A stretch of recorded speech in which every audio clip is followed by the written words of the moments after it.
It is the first working day of the week. Hello and welcome to Newsbeat right here on TV Africa with me, Nana Kwadjo'S. Now beginning with our first story, a 58-year-old deaf and dumb charcoal burner at Fete Kakraba has been killed as she had her head and vagina cut off at a farm in the Gumwa East District of the Central Region. The deceased is said to have left home on Saturday, October 29, 2022, in the evening to check on her charcoal, but failed to return home. According to a resident, Abubakar Sulemana, he and a group of youth had gone to the Muslim cemetery, and that is where they had information that a woman who is a mother of 3 was missing.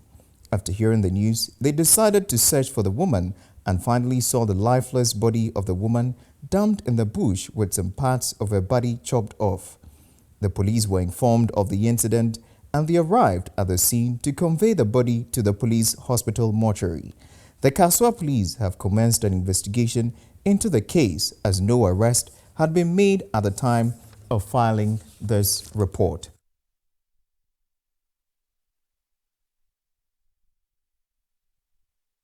Now to some presidential matters. President Kwadjo'S has called on Ghanaians to reduce their dependency on imported products and shift demands on locally manufactured ones.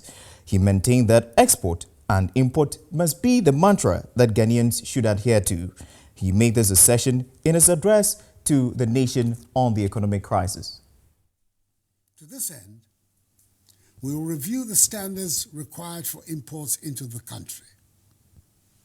We will prioritize the imports, as well as review the management of our foreign exchange reserves in relation to imports of products such as rice, poultry, vegetable oil, toothpicks, pasta, fruit juice, bottled water, and ceramic tiles, and others, which with intensified government support and that of the banking sector, can be manufactured and produced in sufficient quantities in Ghana.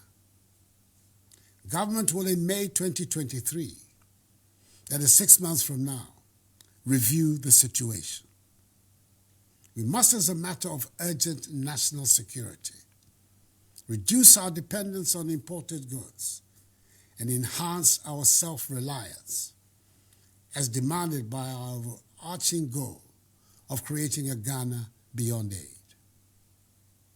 Much as we believe in free trade, we must work to ensure that the majority of goods in our shops and marketplaces are those we produce and grow here in Ghana.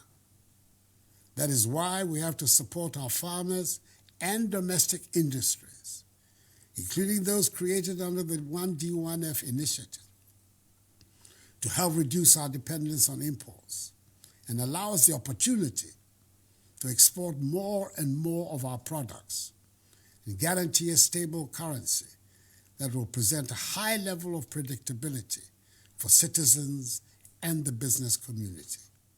Exports, not imports, must be our mantra. Now, still on the economy, government says that the country's era of abnormal increases in prices of petroleum products will soon be over.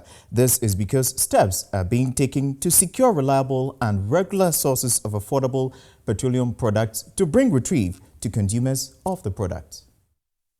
We're aiming to restore and sustain macroeconomic stability within the next 3 to 6 years, with a focus on ensuring debt sustainability to promote durable and inclusive growth while protecting the poor.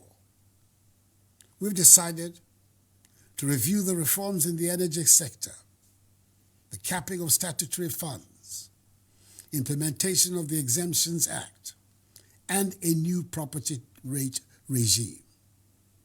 We've also decided to continue with the policy of 30% cut in the salaries of political office holders, including the president, the vice president, ministers, deputy ministers, MMDCs, and SOE appointees in 2023, just as we will continue with the 30% cut in discretionary expenditures of ministries, departments, and agencies.